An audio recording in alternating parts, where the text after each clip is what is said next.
Good morning student, मेरे प्यारे बच्चों। आज मैं एक नई आइडिया और सबसे बड़ी बात यह है कि क्लास 12 के बच्चों का सबसे बड़ा प्रॉब्लम का सॉल्यूशन लेकर के मैं आया हूँ। आज मैं आपको बताऊंगा कि उसका सॉल्यूशन कैसे होगा। एक्चुअली में हम लगभग पिछले 5 सालों से क्लास ले रहे हैं क्लास 12 का, तो इस 5 साल का एक्सपीरियंस से हमें एक कंक्लूज़न निकाला कि मोस्ट ऑफ द स्टूडेंट्स हम लोगों के समझाने के बाद भी 11th नहीं पढ़ के क्लास 12th वो आ जाते हैं। और जब वो क्लास 12th में जाके क्लास करते हैं किसी भी टीचर्स के यहाँ, तो वो सिर्फ कुछ ही चैप्टर, चुनिंदा चैप्टर जैसे है मैट्रिसेस है, डिटर्मिनेंट है, या फिर डिफरेंशिएशन, वो भी सिंपल डिफरेंशिएशन और इंटीग्रेशंस में अपना पूरा साल बर्बाद कर देते हैं। वहाँ प्रॉब्लम क्या आती है एक्चुअली में?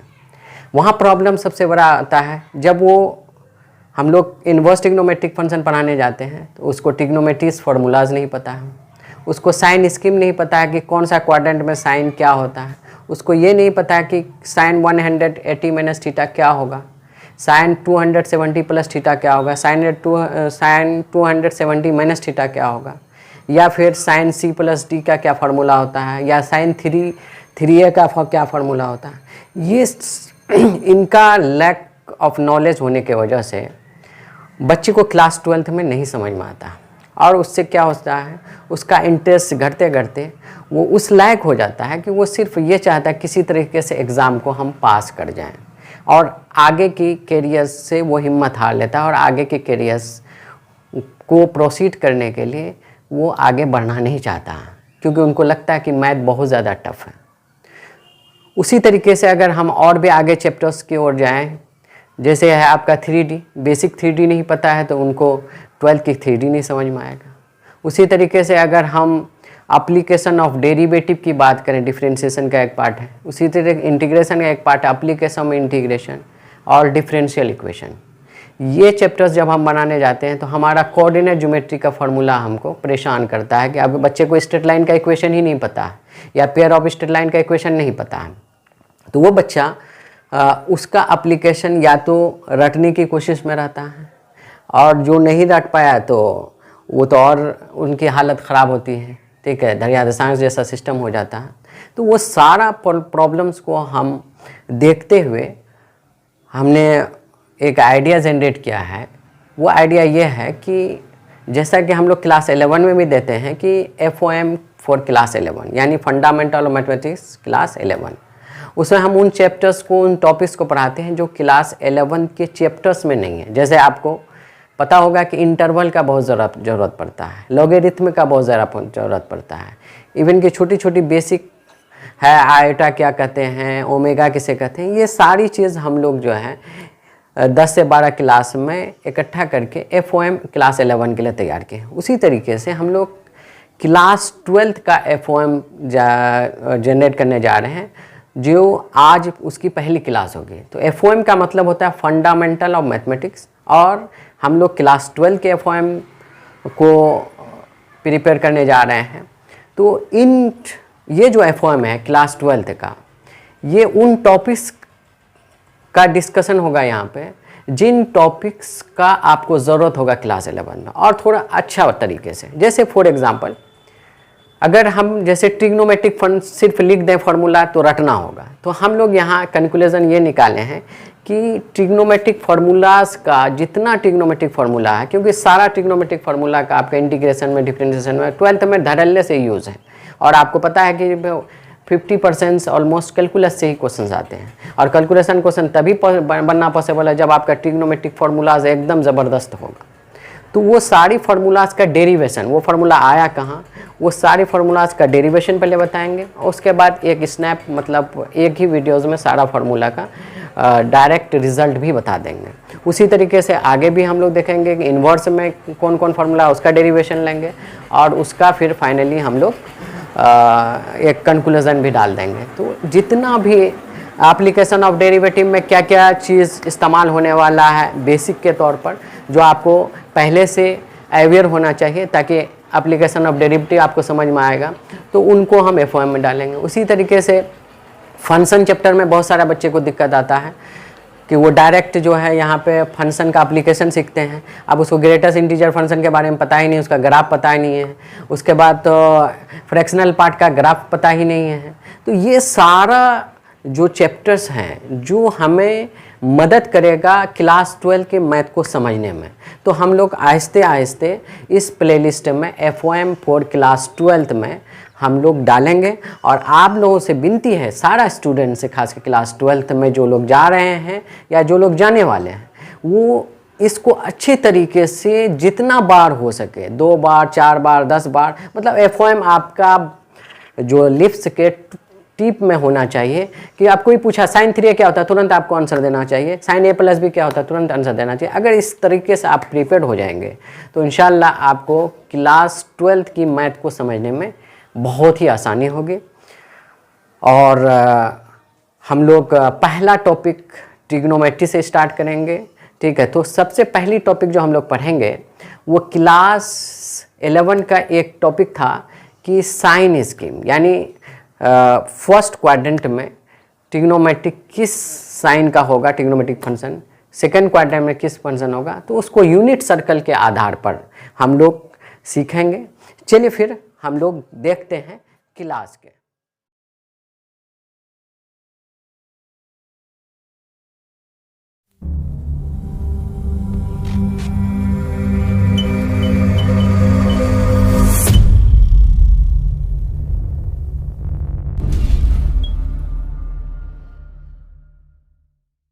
Sign scheme of trigonometric function, आज के लेक्चर में हम लोग sign scheme of trigonometric function, इस टॉपिक का मतलब यह हुआ कि कौन सा क्वाड्रेंट में ट्रिग्नोमेट्रिक फंक्शन किस साइन का होता है।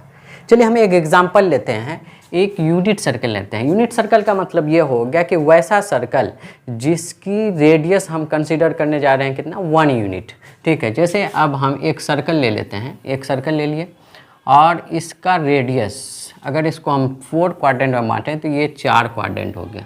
और ये जो रेडियस है ना, ये रेडियस 1 यूनिट ले लेते हैं, ठीक है, 1 यूनिट ले लिए। अगर इसको हम देखें एक्सिस के हिसाब से, इसको हम लोग क्या कहेंगे, एक्स एक्सिस, और इसको देखें तो ये वाई एक्सिस होता है, ठीक है। अगर एंगल के पॉइंट ऑफ व्यू से हम देखें तो अगर इसको एक्स एक्सिस को हम स्टार्ट कर सकते हैं, इनिशिएट करते सकते हैं 0 डिग्री एंगल से, और इसको अगर देखें तो इसको हम 90 डिग्री, यानी फर्स्ट क्वाड्रेंट का एंगल जो होता है 90 डिग्री, और इसको अगर हम देखें तो क्या हो जाएगा 180 डिग्री, और इसको अगर हम देखें डिग्री में तो ये एंगल कितना हो जाएगा 270 डिग्री। मतलब 4 राइट एंगल मिल करके एक सर्कल को फॉर्म करता है, यानी इसलिए complete angles of a circle कितना होता है 360 डिग्री। अगर एक बात बताइए, अगर इसको रेडियन में हम बात करें तो ये रेडियन हो जाता है 0 रेडियन, और ये कितना हो जाएगा π/2, और अगर ये कितना हो जाएगा पाई, और ये हो जाएगा 3π/2, ठीक है। क्लास 12 में हम लोग, क्लास 11 में हम लोग बता चुके हैं कि how to convert degree into radian, यानी हम आपको थोड़ा सा रिवीजन के तौर पर बता दें कि डिग्री को अगर रेडियन में बदलना है तो π/180 से मल्टीप्लाई कर दीजिए, यानी 270 में अगर π/180 से मल्टीप्लाई करेंगे और उसको सर जब हम सिंपलेस्ट फॉर्म में लाएंगे तो एंगल का रेडियन का फॉर्म हो जाएगा 3π/12। अब देखिए हम कोई एक पॉइंट कंसिडर करते हैं, ठीक है, किसमें, फर्स्ट क्वाड्रेंट। ये वाला चीज़ जो होता है इसको हम लोग क्या बोलते हैं, अगर क्वाड्रेंट के पॉइंट ऑफ व्यू से देखें तो ये फर्स्ट क्वाड्रेंट मिलेगा, और ये वाला अगर हम देखें तो इसको हम लोग सेकेंड क्वाड्रेंट कह सकते हैं, ठीक है। और ये वाला चीज़ को देखें तो हम लोग थर्ड क्वाड्रेंट कर सकते हैं, और इसको अगर देखें तो इसको हम लोग बोल सकते हैं फोर्थ क्वाड्रेंट, ठीक है, क्लियर है। तो हम क्वाड्रेंट के भी पॉइंट ऑफ व्यू देख लिए। अब हम कोई एक पॉइंट कंसीडर करते हैं, क्योंकि किसी भी चीज़ का डेफिनेशन, ठीक है, उसको क्लियर करने के लिए हमें एक पॉइंट को कंसीडर करना पड़ता है, क्योंकि किसी एक ऑब्जेक्टिव को ही लेकर के हम डिफाइन कर सकते हैं कि वो ऑब्जेक्टिव फर्स्ट क्वाड्रेंट में किस नेचर का होता है, सेकंड क्वाड्रेंट में किस नेचर का होता है, थर्ड क्वाड्रेंट में किस नेचर का होता है, और फोर्थ फोर्थ क्वाड्रेंट में किस नेचर का होता है। चलिए हम एक पॉइंट कंसिडर करते हैं जिसका कोऑर्डिनेट, हम लोग मैट्रिकुलेशन में बचपन से पढ़े हुए हैं, कोऑर्डिनेट दो तरह का होता है। एक तो एक्स कोऑर्डिनेट जिसको पहला पोजीशन में दिया जाता है, और दूसरा है वाई कोऑर्डिनेट। अगर हम एक्स और वाई को कोऑर्डिनेट के फॉर्म में, अगर किसी पॉइंट का पोजीशन को दिखाना है तो कोऑर्डिनेट के फॉर्म में दिखाया जाता है। और वो पॉइंट को अगर हम सपोज किसी एक यूनिट सर्कल पर मतलब सर्कल के सर्कमफेरेंस पर हम रखते हैं, मान लीजिए एक पॉइंट मान लेते हैं और इसका कोऑर्डिनेट हम लेते हैं x, y, और इस पॉइंट को इस ओरिजिन से अगर मिलाया जाए तो इसका भी लेंथ 1 यूनिट ही होगा। क्लियर है? 1 यूनिट ही होगा। अब इसको अगर हम परपेंडिकुलर डालते हैं x एक्सिस पर और इसको हम डालते हैं y एक्सिस पर परपेंडिकुलर, तो आपका ये जो लेंथ होगा और ये लेंथ होगा, यही x कोऑर्डिनेट को डिनोट करता है। ये आप बचपन से पढ़े हुए हैं, इसको हम लोग x कोऑर्डिनेट कह सकते हैं, ये वाला चीज़ x कोऑर्डिनेट। यानी हम लोग बचपन में मैट्रिकुलेशन में ये पढ़े थे कि डिस्टेंस फ्रॉम y एक्सिस, ठीक है, वो क्या कराता है, x कोऑर्डिनेट को डिनोट करता है, और distance from x axis y coordinate को डिनोट करता है। अगर हम यहाँ की बात करें तो ये क्या है, y कोऑर्डिनेट है। तो इसी प्रकार जब यहाँ y है तो यहाँ भी क्या होगा, y कोऑर्डिनेट होगा। अब एक बात बताओ, अगर ये अब क्या है, हमको कोई थीटा कंसीडर करना होगा। अगर हम रोटेशन इसको ऐसा लाते हैं, ठीक है, क्योंकि हम वैसे एंगल का डिनोशन करते हैं जो एंटी क्लॉकवाइज में है, और आपको पता है कि एंटी क्लॉकवाइज में कोई भी एंगल क्या होता है, पॉजिटिव होता है। इसलिए हम पॉजिटिव एंगल को लेकर चलते हैं और इसको हम क्या मान लेते हैं, थीटा। अब एक बात बताइए, अगर इस थीटा के पॉइंट ऑफ व्यू से देखा जाए तो आपको साइन थीटा बराबर क्या होता है, अपोजिट साइड मतलब थीटा के सामने वाला साइड्स। तो यहाँ क्या होता है, थीटा के सामने वाला साइड y है, यानी हम साइन थीटा बचपन में सीखे हुए थे p/h है, तो इसका अपोजिट साइड क्या है, y है, और ये हो गया h का मतलब 1। यानी इसको अगर हम कैलकुलेट करें तो ओवरऑल y बराबर साइन थीटा हो गया। ये एक इम्पोर्टेंट पॉइंट्स आपको याद रखना होगा। दूसरी चीज़, अगर हम कॉस थीटा की बात करें तो चूँकि हमको पता है कि कॉस थीटा जो होता है वो b/h होता है, ठीक है, और इस थीटा के लिए b जो है सामने वाला साइड से नहीं, उसके सामने वाले साइड के दूसरे साइड यानी एडजेसेंट साइड आपका क्या है, x है। तो हम ये बोल सकते हैं x और h हमारा 1 यूनिट ही है, इसलिए हम क्या लिख सकते हैं, 1। यानी इसको हम क्रॉस मल्टीप्लिकेशन करें, 1 को कॉस थीटा से मल्टीप्लाई करें तो कॉस थीटा होगा, और x बराबर क्या हो जाएगा, कॉस थीटा। अब एक बात बताइए कि हमको एक और इन्फॉर्मेशन मिल गया कि किसी भी यूनिट सर्कल में अगर कोई पॉइंट्स x और y को लेते हैं और उसको ट्रिग्नोमेट्रिक फंक्शन में अगर हम बदलना चाहते हैं तो इसको हम लिख सकते हैं क्या है, कॉस थीटा, और ये क्या होगा, साइन थीटा।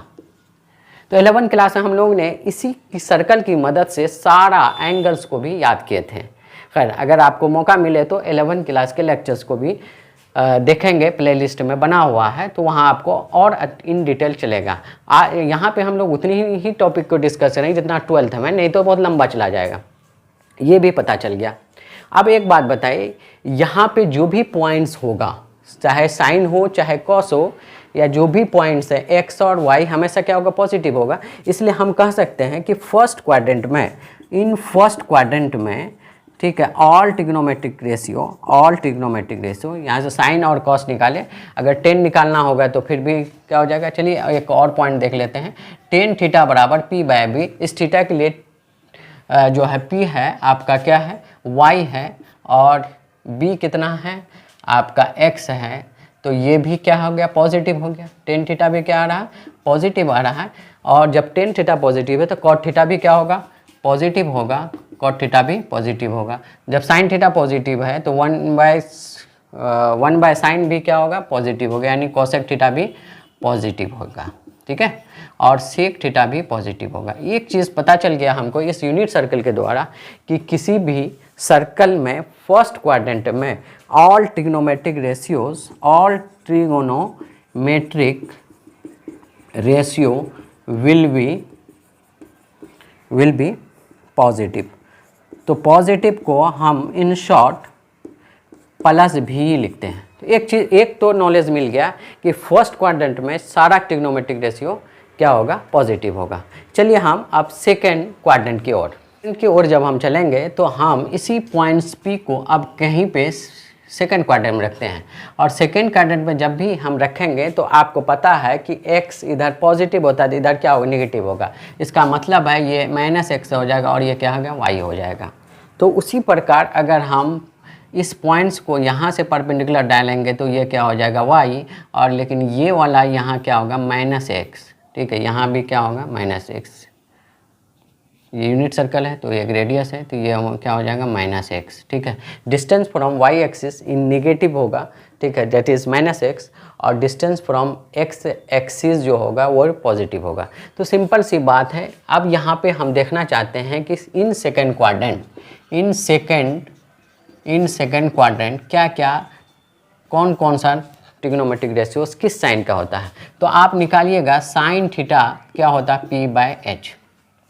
ठीक है, अभी सिर्फ हम ट्रिग्नोमेट्रिक के रेशियो की बात करें, अगर हम ये थीटा लें, ये थीटा क्या आएगा, अभी हम उस चीज़ पर नहीं बात करेंगे, सिर्फ हम ये देखते हैं कि हमको यहाँ पे ये एक बात बताइए कि x हमको क्या चीज़ निकला था, कॉस थीटा, और y क्या निकला था, साइन थीटा। तो यहाँ हम क्या लिख सकते हैं कि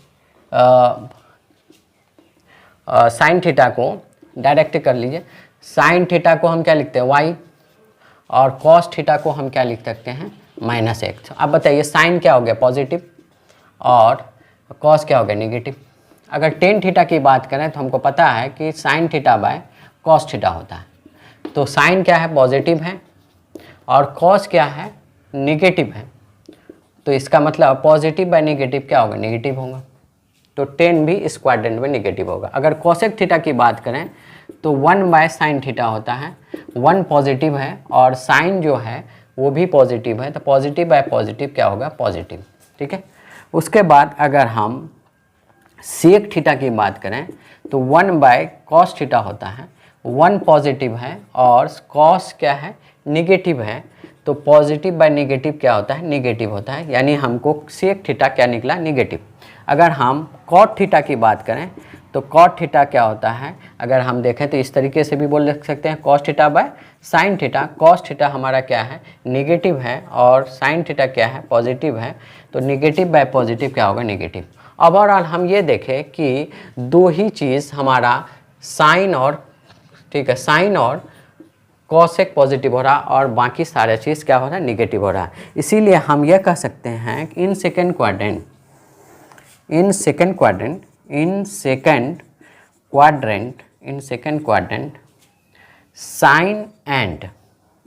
sine theta and cosec theta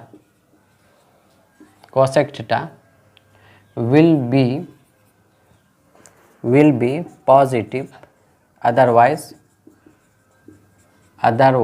negative. मतलब इसके अलावा सारा चीज़ नेगेटिव होगा। और हम ये सीखें कि पहला क्वाड्रेंट में सभी ट्रिग्नोमेट्रिक रेशियोज पॉजिटिव होता है।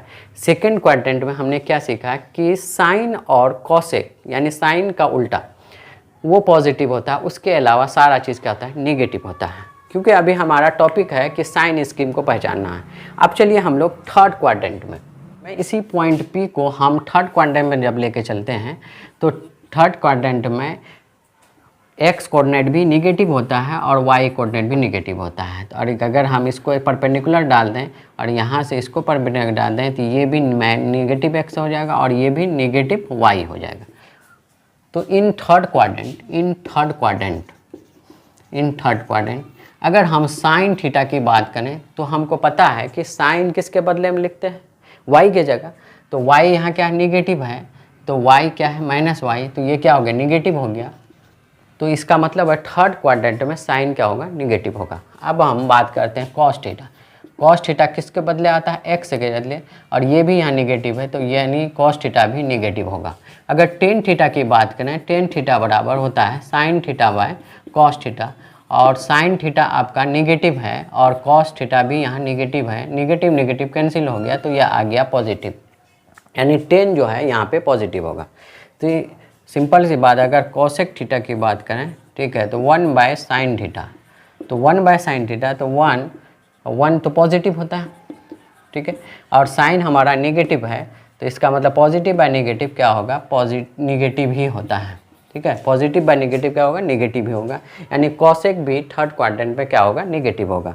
अगर सेक थीटा की बात करें तो 1/cos थीटा, और 1 जो है पॉजिटिव है और कॉस थीटा क्या है, नेगेटिव है, और पॉजिटिव बाय नेगेटिव क्या होगा, नेगेटिव हो जाएगा। अगर कॉट थीटा की बात करें तो cos theta by sine theta होता है, कॉस थीटा नेगेटिव है और साइन थीटा भी नेगेटिव है, तो नेगेटिव नेगेटिव कैंसिल होगा तो पॉजिटिव होगा। यानी ओवरऑल हमको ये पता चला कि टेन और कॉट यही सिर्फ पॉजिटिव होता है थर्ड क्वाड्रेंट में, बाकी सारा चीज़ क्या होता है, नेगेटिव होता है। यानी थर्ड क्वाड्रेंट में हम ये सीख लिए कि in third quadrant tan theta and cot theta will be positive and others are negative तो इसका मतलब ये सीखे कि फर्स्ट क्वाड्रेंट में सारा ट्रिग्नोमेट्रिक रेशियो पॉजिटिव होता है, सेकेंड क्वाड्रेंट में साइन एंड कोसेक पॉजिटिव होता है, अदरवाइज सारा नेगेटिव होता है, और थर्ड क्वाड्रेंट में हमने टेन एंड कॉट थीटा को पॉजिटिव पाया, बाकी सारा चीज़ नेगेटिव है। अब देखें फोर्थ क्वाड्रेंट में क्या होता है। क्वाड्रेंट में अगर देखें तो इसी पॉइंट पी को अगर हम फोर्थ क्वाड्रेंट के किसी पोजीशन में लेके चलते हैं, तो मान लो कि यहीं पे लेके चले, सर्कल को थोड़ा सा और हम अच्छे से बना दें, ठीक है। तो अगर हम यहाँ पे पी रख दें और यहाँ पे ये इस क्वाड्रेंट में अगर आप देखिएगा तो x क्या होता है, पॉजिटिव होता है, और y क्या होगा, निगेटिव होगा। यानी यहाँ से भी परपेंडिकुलर डालिएगा तो ये वाला चीज़ -y होगा और ये वाला चीज़ इसके बराबर होगा, तो यानी ये क्या होगा, पॉजिटिव होगा। ये ध्यान रखिएगा, 1 यूनिट में कन्फ्यूजन मत होइएगा। 1 यूनिट यहाँ से लेकर यहाँ तक है, और यहाँ से लेकर यहाँ तक जो है हमारा क्या x है, और यहाँ से लेकर y है, तो ये x हमारा पॉजिटिव है तो ये भी पॉजिटिव हो गया, और ये निगेटिव है तो ये भी निगेटिव हो गया। अब हम देखते हैं in fourth quadrant trigonometric ratio क्या होता है। इन फोर्थ क्वाड्रेंट हम जानते हैं कि अभी हम निकाले हैं कि x हमारा क्या होता है, कॉस थीटा होता है, y का हमारा क्या होता है, यहाँ पे y क्या होता है, हमारा साइन थीटा होता है। तो यहाँ से हमको पता चल गया कि साइन थीटा जो होगा, साइन थीटा क्या होता है, y कोऑर्डिनेट होता है, और y कोऑर्डिनेट क्या है, निगेटिव है, तो इसका मतलब है साइन भी क्या हो गया, निगेटिव हो गया, ठीक है। अगर कॉस देखें तो कॉस थीटा बराबर यहाँ क्या होता है, x कोऑर्डिनेट होता है, और x कोऑर्डिनेट क्या है, पॉजिटिव है। यानी फोर्थ क्वाड्रेंट में हमको साइन निगेटिव पाए और कॉस क्या है, पॉजिटिव पाए। अगर हम टेन थीटा की बात करें तो sine theta by cos theta होता है, ठीक है। साइन थीटा बराबर होता है निगेटिव और कॉस थीटा होता है पॉजिटिव। निगेटिव बाय पॉजिटिव क्या होगा, निगेटिव। यानी टेन थीटा भी फोर्थ क्वाड्रेंट में क्या होगा, निगेटिव होगा। अगर हम कॉसेक थीटा की बात करें, कॉसेक थीटा 1/sin थीटा होता है, 1 पॉजिटिव होता है, और साइन की बात करें तो निगेटिव हो गया, पॉजिटिव बाय नेगेटिव क्या हो गया, निगेटिव। यानी कोसेक थीटा भी फोर्थ क्वाड्रेंट में क्या होगा, निगेटिव होगा। अगर हम सेक थीटा की बात करें, ठीक है, 1/cos थीटा होता है, ठीक है। 1 क्या हो गया, पॉजिटिव, और cos थीटा जो है आपको दिख रहा है क्या है, पॉजिटिव है, तो पॉजिटिव बाय पॉजिटिव क्या होगा, पॉजिटिव हो गया। अगर cot थीटा की बात करें तो इसको हम cos theta by sine theta लिख सकते हैं, ठीक है। cos थीटा बाय, ऐसा कोई ज़रूरी नहीं है कि एक ही चीज़ देखें, ठीक है। हम दूसरे तरह से भी कैलकुलेट करके देखते हैं। cos थीटा यहाँ क्या है, पॉजिटिव है, और साइन थीटा क्या है, नेगेटिव है। तो पॉजिटिव और नेगेटिव क्या होता है, नेगेटिव होता है। बहुत सारा बच्चा बोलेगा नहीं हम इस तरीके से निकालेंगे सर, cot थीटा जो 1/tan थीटा होता है, ठीक है, कीजिए। 1 क्या होता है, पॉजिटिव होता है, और अभी हम tan थीटा निकालें निगेटिव, तो पॉजिटिव बाय नेगेटिव क्या होगा, नेगेटिव होगा। यानी ओवरऑल हम ये देखें कि कॉस और सेक देखा जाए तो ये पॉजिटिव होता है, और बाकी सब क्या होता है, निगेटिव होता है। ओवरऑल हमको यहाँ पे अगर फोर्थ क्वाड्रेंट में देखें तो हमको ये पता चला कि साइन और साइन का उल्टा कॉसेक, और टेन और कॉड ये सारा निगेटिव होता है। कॉस और सेक सिर्फ क्या होता है, पॉजिटिव होता है फोर्थ क्वाड्रेंट में। तो ये सारा क्वाड्रेंट्स को एक जगह याद रखने के लिए तो हम लोगों ने कुछ एक ट्रिक डेवलप किया है। वो ट्रिक ये है कि ट्रिक अगर हम ये एक लाइन याद रखें, ठीक है, ऑल शुगर टेस्ट कॉफ़ी, ठीक है। बहुत सारे लोग, बहुत सारे फैकल्टी ये भी बताते हैं आफ्टर स्कूल टू कॉलेज। यानी इसका मतलब ये हुआ, अगर इसका मफहूम देखा जाए, इसका अगर हम हिंदी निरूपण करें, रूपांतरण करें तो ऑल शुगर टेस्ट कॉफ़ी का मतलब हो गया सारे जो है चीनी जो है शुगर के कॉफ़ी के टेस्ट के लिए ये दिया गया। या स्कूल के बाद हम कहाँ जाते हैं, कॉलेज जाते हैं। अगर ये लाइन याद रखें तो हमको ये चीज़ पता चल जाएगा कौन कौन सा चीज़ किस क्वाड्रेंट में पॉजिटिव और कौन सा क्वाड्रेंट में नेगेटिव होता है। यानी हम ट्रिग्नोमेट्रिक फंक्शन पर बात करें तो आफ्टर का मतलब हो गया फर्स्ट क्वाड्रेंट, इसमें हम फर्स्ट क्वाड्रेंट देखते हैं। और इसका मतलब हो गया सेकेंड क्वाड्रेंट में हम देखते हैं। और टी से हो गया थर्ड क्वाड्रेंट में देखते हैं। और ये हो गया फोर्थ क्वाड्रेंट में देखते हैं। तो यहाँ पे देखेंगे फर्स्ट क्वाड्रेंट में क्या होता है, आफ्टर मतलब इसको हम ए से, ए का मतलब है ऑल ट्रिग्नोमेट्रिक रेशियोज, यहाँ क्या होगा, पॉजिटिव होगा। ऑल ट्रिग्नोमेट्रिक रेशियो यहाँ क्या होगा, पॉजिटिव होगा। सेकेंड क्वाड्रेंट में क्या होता है, सिर्फ साइन का उल्टा, यानी साइन थीटा और कॉसेक थीटा क्या होगा, पॉजिटिव होगा। बाकी सब क्या होगा, नेगेटिव होगा। अब सिर्फ पॉजिटिव की जब हम बात कर लें तो ऑटोमेटिकली हमें इसके अलावा जो भी चीज़ बचेगा, क्योंकि ओवरऑल हम जाने 6 ही ट्रिग्नोमेट्रिक रेशियोज है, ट्रिग्नोमेट्रिक फंक्शन है, तो 2 पॉजिटिव था, बाकी 4 क्या होगा, नेगेटिव होगा। अगर थर्ड क्वाड्रेंट में हम देखें, थर्ड क्वाड्रेंट में हमारा क्या कहते हैं कि टी से है तो टेन और क्या है कॉट थीटा, ये क्या होगा, पॉजिटिव होगा। और फोर्थ क्वाड्रेंट में देखिए सी से है तो सी का मतलब हो गया कॉस, और इसका उल्टा क्या होगा, सेक थीटा, ये क्या होगा, पॉजिटिव होगा। बाकी सब क्या होगा, निगेटिव होगा। तो अब यहाँ पे देखिए, यहाँ पे x पॉजिटिव था, y पॉजिटिव था, तो दो यहाँ पे हम क्या कर लिए, सारा चीज़ निकाल लिए कि इस क्वाड्रेंट में जो भी ट्रिग्नोमेट्रिक रेशियोज आएगा वो क्या होगा, पॉजिटिव होगा। इस क्वाड्रेंट में हमारा साइन और कॉसेक के अलावा सारा निगेटिव होगा। और इस क्वाड्रेंट में टेन और कॉट के अलावा सारा निगेटिव होगा। और इस क्वाड्रेंट में कॉस और सेक के अलावा पूरा निगेटिव हो। इस क्लास को पूरी तरीके से अच्छे से दिमाग में भर लीजिए एकदम। हम जैसा कि कहे थे कि आपको टिप्स में रखना है कि साइन फर्स्ट क्वाड्रेंट में क्या होगा, सेकेंड क्वाड्रेंट में क्या होगा, थर्ड क्वाड्रेंट में क्या होगा, यानी ऑल ट्रिग्नोमेट्रिक रेशियोज का nature in respect of sine वो क्या होगा, वो आपको एकदम ध्यान रखना है। कल इसके आधार पर हम लोग प्रैक्टिस क्लासेस करेंगे और उसको भी ध्यान में रखें। हम आपको बता दिए हैं कि FOM इतनी नेसेसरी है। अगर क्लास 12th में FOM का कॉन्सेप्ट आपको नहीं पता है तो आप दिमाग से हटा दीजिए, क्लास 12th का मैथ आपको समझ में आएगा। चलिए हम इतना ही मैं लेक्चर को ख़त्म करते हैं, फिर हम लोग new lecture, new concept, new जोश के साथ फिर नेक्स्ट डे